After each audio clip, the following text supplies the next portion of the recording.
Donc je vais parler de Flash.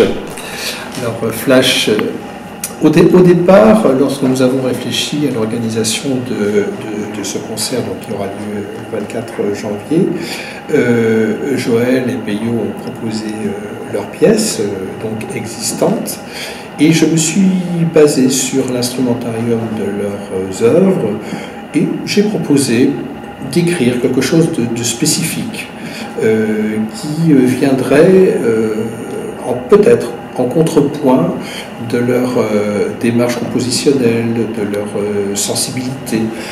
À la fois l'introduction de l'électroacoustique, ça fait partie aussi des dictions et des contradictions, de l'improvisation, parce que les musiciens peuvent intervenir à leur micro-échelle sur la macrostructure de l'orchestration, parce que les musiciens vont fabriquer des matériaux sonores avec les propositions que je leur ai faites sur la partition.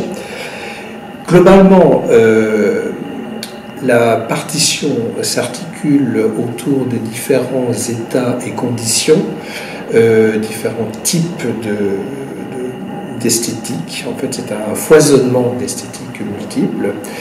Pour cela, j'ai demandé à Myriam Blom, qui est plasticienne et aussi écrivaine poétesse allemande, d'écrire un texte spécifique en langue allemande pour la pièce.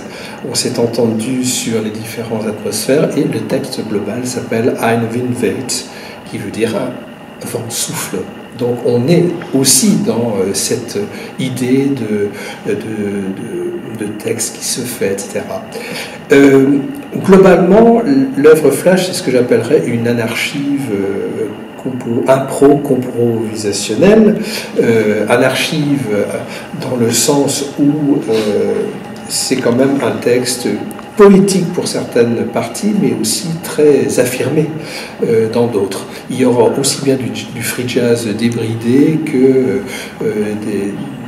des éléments très sensibles. Alors Flash, pourquoi? Parce que il y a beaucoup de choses qui apparaissent et disparaissent très vite, et l'œuvre, au fur et à mesure de son déroulement, les flashs s'étendent, s'étirent à l'infini pour toute la dernière partie.